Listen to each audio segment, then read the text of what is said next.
अस्सलाम वालेकुम dear believers, welcome to my YouTube channel. आज हम हज़रत आदम अलैहिस्सलाम की औलादें और दुनिया का सबसे पहला कत्ल किसने किया था इससे मुतालिक मालूमात हासिल करेंगे। हज़रत आदम अलैहिस्सलाम सबसे पहले इंसान हैं जिनको अल्लाह ताला ने दुनिया में भेजा और सबसे पहले नबी आप ही हैं। आप ही की औलादें सारी दुनिया में फैली है। आपका ज़िक्र कुरान पाक में 19 बार आया है। जब अल्लाह ताला ने दुनिया को आबाद करने का इरादा किया तो फरिश्तों से कहा, मैं दुनिया में अपना एक नायाब खलीफा बनाना चाहता हूँ। फरिश्तों ने कहा, ए अल्लाह, तो दुनिया में ऐसे शख्स को नायाब बनाना चाहता है जो खराबियाँ करे और खून करता फिरे। हम तेरी तारीफ़ करने के साथ तेरी तस्बीह और पाकी बयान करते रहते हैं। अल्लाह ताला ने फरमाया, मैं वो बातें जानता हूँ जो तुम नहीं जानते। अल्लाह ताला ने हज़रत आदम अलैहिस्सलाम को सब चीज़ों का नाम सिखा दिया। फिर इनको फरिश्तों के सामने लाए और फरमाया, अगर तुम सच्चे हो तो मुझे इनके नाम बताओ। उन्होंने कहा कि तू पाक है, जितना इल्म तूने हमको बख्शा है इसके सिवा हमको कुछ नहीं मालूम। फिर अल्लाह ताला ने फरिश्तों को हुक्म दिया कि तुम आदम अलैहिस्सलाम को सजदा करो, तो वो सब सजदे में गिर पड़े, मगर शैतान ने सजदा नहीं किया। अल्लाह ताला ने हज़रत आदम अलैहिस्सलाम से कहा कि तुम और तुम्हारी बीवी जन्नत में रहो और जहाँ से चाहो खाओ पियो, मगर एक ख़ास दरख्त के मुतालिक हज़रत आदम अलैहिस्सलाम को मना कर दिया कि इसके करीब भी ना जाना, वरना तुम भी जालिमों में से हो जाओगे। इस तरह अल्लाह ताला ने हज़रत आदम अलैहिस्सलाम का इम्तिहान लिया कि देखे ये हमारा कहना मानता है या भूल जाता है और शैतान के बहकावे में आ जाता है।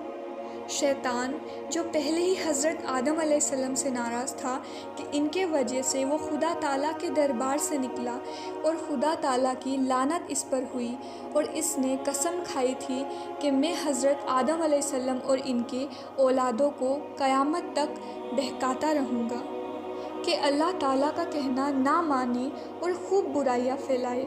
वो हज़रत आदम अलैहिस्सलाम और उनकी बीवी हज़रत हव्वा रज़ियल्लाहु ताला अन्हु को बराबर बहकाता रहा कि इस दरख्त का फल तुम ज़रूर खाओ, इसके खाने से तुम फरिश्ते बन जाओगे, जन्नत में से कभी ना निकलोगे। आखिर एक दिन हज़रत आदम अलैहिस्सलाम और उनकी बीवी हज़रत हव्वा रज़ियल्लाहु ताला अन्हु भूल से शैतान के बहकावे में आ गए और दरख्त का फल खा लिया।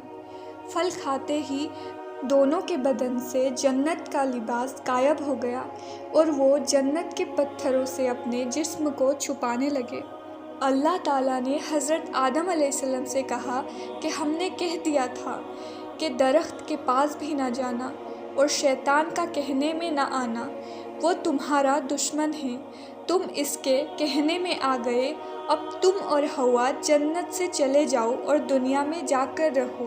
हज़रत आदम अलैहिस्सलाम को जन्नत से निकलने और शैतान के बहकावे में आने का बहुत रंज हुआ और बहुत अरसा तक अल्लाह ताला से मुआफ़ी मांगते रहें और रोते रहें कि अल्लाह ताला मुझे माफ़ कर दे। आखिर अल्लाह ताला को रहम आया और हज़रत आदम अलैहिस्सलाम को ये दुआ सिखाई कि ए मेरे रब, हमने अपने ऊपर जुल्म किया और तू हम पर रहम नहीं करेगा तो हम बड़ा नुकसान उठाने वालों में से हो जाएंगे। तो हज़रत आदम अलैहिस्सलाम ने ये दुआ बहुत गिड़गिड़ा कर मांगी और अल्लाह ताला को बहुत रहम करने वाला है।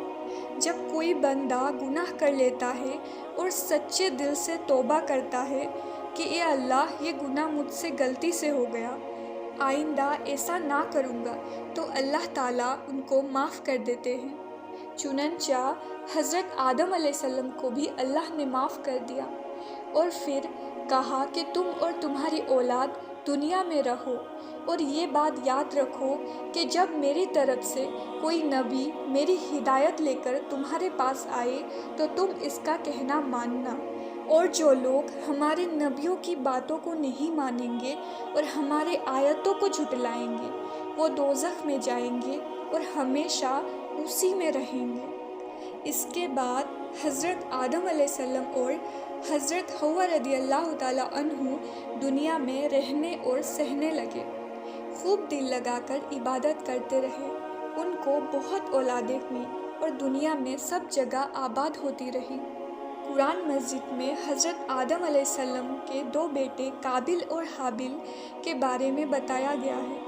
حضرت آدم علیہ السلام اور حوا رضی اللہ تعالیٰ عنہ سے بہت سی اولادیں ہوئیں۔ انہی میں سے 2 بیٹے قابل و حابل تھے۔ قابل بڑا لڑکا تھا لیکن یہ ماں باپ کا کہنا بالکل نہیں مانتا تھا۔ حابل چھوٹا بھائی تھا جو ماں باپ کا کہنا بہت مانتا تھا۔ ایک لڑکی تھی جس کا نام اکلیمہ تھا۔ قابل نکاح کرنا چاہتا تھا مگر حضرت آدم علیہ السلام اور حوا رضی اللہ تعالیٰ عنہ اکلیمہ کا نکاح اپنے چھوٹے بیٹے حابل سے کرنا چاہتے تھے جو نیک اور شریف تھا، اس لیے قابل اپنے ماں باپ کا اور بھائی کا دشمن ہو گیا۔ اللہ تعالیٰ نے حکم دیا کہ تم دونوں قربانی کر کے پہاڑ پر رکھ آؤ، جس کی قربانی قبول ہوگی اسی سے اکلیمہ کا نکاح ہوگا۔ اللہ تعالیٰ کو اپنے نیک بندے پسند ہوتے ہیں اور وہ ان کی مدد کرتا ہے۔ آسمان سے ایک آگ آئی اور حابل کی قربانی کو لے گئی، یہی حابل کی قربانی قبول ہو گئی۔ اب اس کے بھائی قابل کو بہت غصہ آیا۔ اس نے حابل سے کہا کہ میں تجھے قتل کر دوں گا۔